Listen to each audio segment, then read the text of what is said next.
day that I had been dreading for so long finally came. That awkward father-son talk.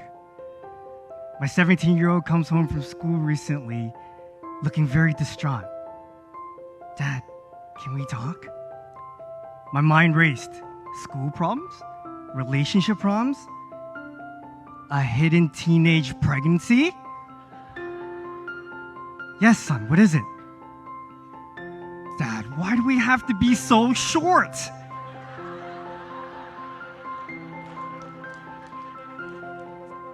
Is that it? Better be it. I looked my son in the eyes and answered him only as his father could.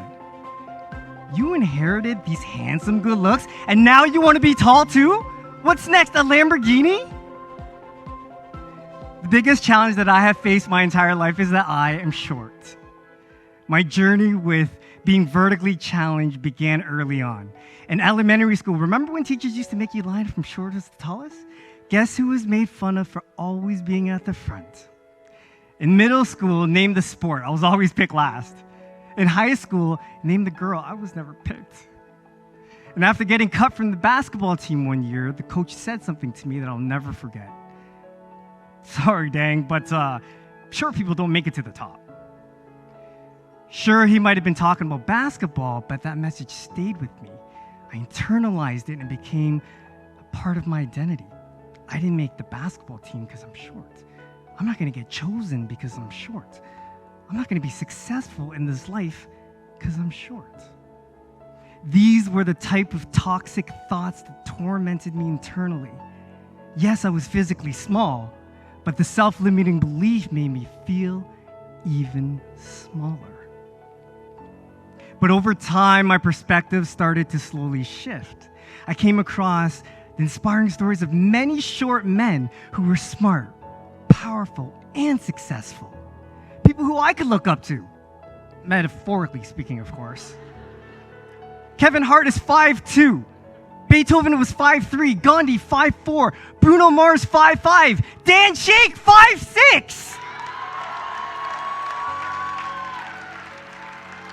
I realized what was common in all of these men was not that they were short, no, but it's that these guys had the heart and courage to pursue greatness.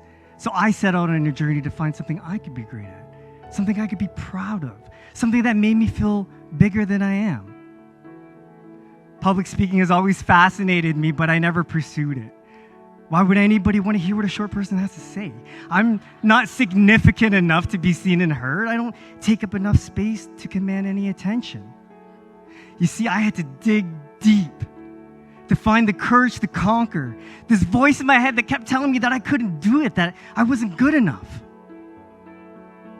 And when I finally stepped on stage, something amazing happened. That knot in my throat disappeared. The butterflies in my stomach vanished. And that voice in my head, silent.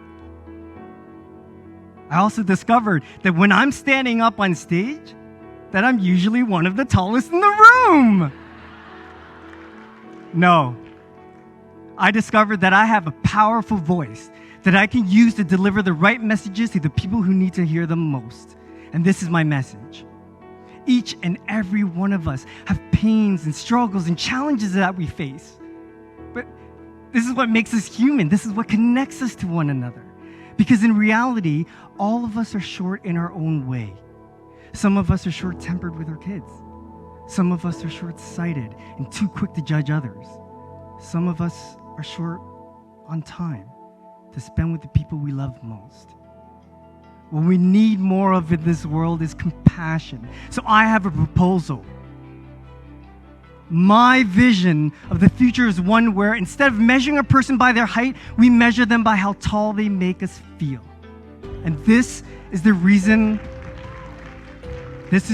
I'm here. My purpose in life is to inspire others to believe in themselves, because for my entire life, I have felt overlooked and I have felt unseen. And I believe this is the reason my heart calls me to this stage, so that I can be heard. So hear me now, to my son Brendan, and to anyone else who needs to hear it.